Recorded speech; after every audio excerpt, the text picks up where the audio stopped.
સર્જાયેલ દુર્ઘટનામાં બે પરિવારે કુળદીપક ગુમાવ્યા, ત્યારે વળતર અને ન્યાયની માંગ સાથે પરિવારના ધરણા યોજાયા। ગુજરાત રિફાઇનરીની બેન્ચિન સ્ટોરેજ ટેન્કમાં ધડાકા સાથે લાગેલી આગમાં કોન્ટ્રાક્ટ પરના બે કર્મચારીઓના મોત થયા હતા। તેમના પરિવારજનો વળતર અને ન્યાયની માંગ સાથે રિફાઇનરીની બહાર ધરણા પર ઉતર્યા, ત્યારે પરિવારજનોએ રિફાઇનરીના સત્તાધીશો પર ગંભીર આક્ષેપો કર્યા હતા।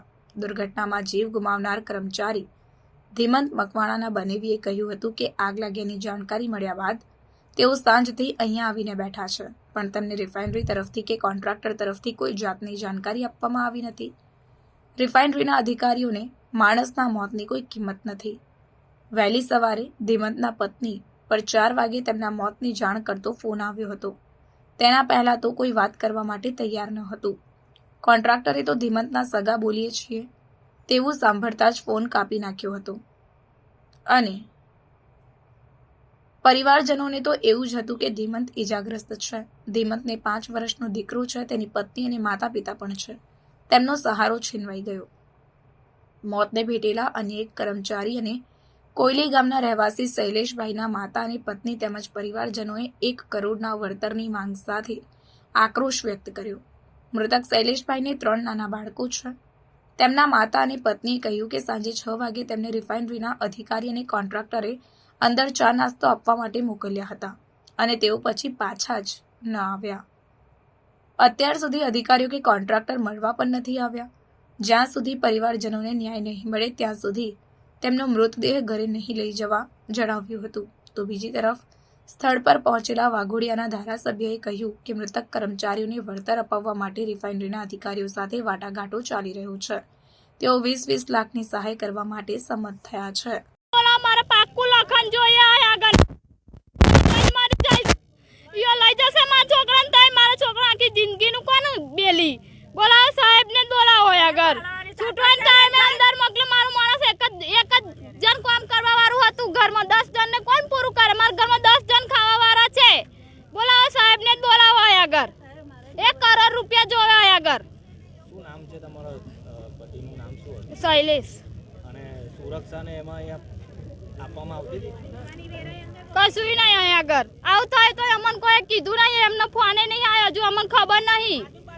તારે આજુબાજુ વાળાએ કરાયું તારે ગઈકાલે કેટલા વાગે નીકળ્યા હતા નોકરી પર આવવા માટે? 8 વાગે સવારમાં। પછી શું ફોન આવ્યો? અહીંથી અંદર મોકલ્યા હતા નાસ્તો એવું આપવા, તો આવું થાય તો એ લોકોએ અમને જણાય છૂટવાના ટાઈમે અંદર મોકલ્યા, તો આવું થયું તો અમને કીધું નહીં। એ લોકોએ અમને જાણે નહીં કરી, હજુ નહીં કરી અમને। તારે કેન્ટીનમાં અંદર નાસ્તો એવું આપવા મોકલ્યા હતા, પાણીના જગ એવું, તો અત્યારે અમને જાણ નહીં કરી, કશું કીધું નહીં। મારે પાક્કું લખન જોવે આગળ, પાક્કું લખન જ જોવે, નકર મારો છોકરો અહીં લાઈન મારી જઈશ।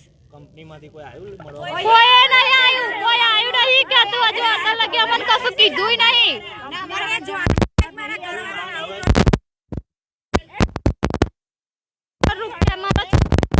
લખન જોવે મારો છોકરો હાથ 1 કરોડ જોવે। મારું ગાયત્રી। ખૂબ જ દુઃખદ અને ગંભીર દુર્ઘટના જે રિફાઇનરીમાં ઘટી, એમાં 2 આશાસ્પદ યુવાનો જે મૃત્યુ પામ્યા છે, એક તારાપુરના છે અને એક અમારા કોયલી ગામના શૈલેષ મકવાણા। અત્યારે હાલમાં બંને મૃતકના પરિવારજનો રિફાઇનરી મેનગેટ ઉપર આવ્યા છે અને હું અત્યારે આ તબક્કે એવું કહીશ કે રિફાઇનરી સત્તાધીશો જે જાડી ચામડીના છે, આજ દિન સુધી અત્યારે આટલી બધી ઘટના ઘટ્યા પછી આ 2 નવયુવાનોના અવસાન થયા છતાં પણ એના પરિવારને સાંત્વના આપવા આવ્યા નથી અને કોઈ કરતાં કોઈ મેસેજ પણ આ લોકોને આપ્યો નથી। અને આ જે પરિસ્થિતિ થઈ ગઈ છે, એમના ભવિષ્યની ચિંતા કરવા માટે આજે અમે સૌ લોકો અહીં આગળ ભેગા થયા છે અને અમે આપણા માધ્યમથી પણ પ્રશાસનિક અધિકારીઓને એક વિનંતી સાથે ચેતવણી પણ આપીએ છીએ કે વહેલી તકે આવી અને આ પરિવારોના ભવિષ્ય માટેની યોગ્ય તે તમામ જે જવાબદારીઓ છે એ પરિપૂર્ણ કરવા માટે કોઈ જાહેરાત કરે। અને આ તબક્કે એટલું પણ કહીશ કે ધારાસભ્ય શ્રી ધર્મેન્દ્રસિંહ વાઘેલા બાપુ સાથે પણ મારી વાત થઈ અને ધારાસભ્ય શ્રી અત્યારે અહીં આગળ આવી રહ્યા છે અને રિફાઇનરી સત્તાધીશો સાથે વાતચીત કરી અને એ કોઈક જાહેરાત કરે એવી સંભાવના છે। કામદારોની સુરક્ષાને પણ અભાવ જોવા મળ્યો છે, શું કહેશો? હું તમને આમાં ચોક્કસથી કહીશ કે જે કરોડો રૂપિયાનો ધુમાડો કરે છે આ લોકો સલામતી પાછળ, એ તમામ દાવાઓ પોકળ છે. આજથી 20-22 વર્ષ અગાઉ પણ રિફાઇનરીની અંદર આવી જ મોટી ભયંકર દુર્ઘટના આવે છે, એ તમામે તમામ પોકળ છે અને ખોટી છે. અને હું પ્રશાસનિક અધિકારીઓને જે રિફાઇનરીની ઉપરના જે સત્તાધીશો છે એમને જાણ કરવા માંગીશ આપના માધ્યમથી કે આ બાબતે એસઆઈટીની નિમણૂક કરે અને ચોક્કસ માહિતીને બહાર લાવે. કોન્ટ્રાક્ટરોનું રાજ ચાલે છે અહીંયા. કોન્ટ્રાક્ટરોનું રાજ તો ચાલે જ છે, પણ એ કોન્ટ્રાક્ટરનું રાજ ચલાવનારા એના સત્તાધીશો છે. અમારે લોકો અહીંયા આગળ જમીનો અમે લોકોએ ગુમાવી, અહીંયા આગળ પ્રદૂષણ અમે લોકો વેઠીએ છીએ, અકસ્માતનો ભોગ અમે લોકો બનીએ છીએ. જ્યારે નોકરી આપે છે કોન્ટ્રાક્ટની અંદર તો મિનિમમ વેજીસ નથી આપતા, પરમેનન્ટ નોકરી નથી આપતા. કેટલાય લેન્ડલોઝરો આજે પણ ભટકી રહ્યા છે અને જે અમારી જમીનો ઉપર આજે જે તાગડધીન્ના કરી રહ્યા છે એ સત્તાધીશો પોતાના માનીતા કોન્ટ્રાક્ટરોને અહીંયા આગળ લાવી અને અમારા જે સ્થાનિક જે કામદારો છે એમને અન્યાય કરી રહ્યા છે. એ સાચી વાત છે. આપનું નામ? અબ્દુલ પટેલ, સામાજિક કાર્યકર.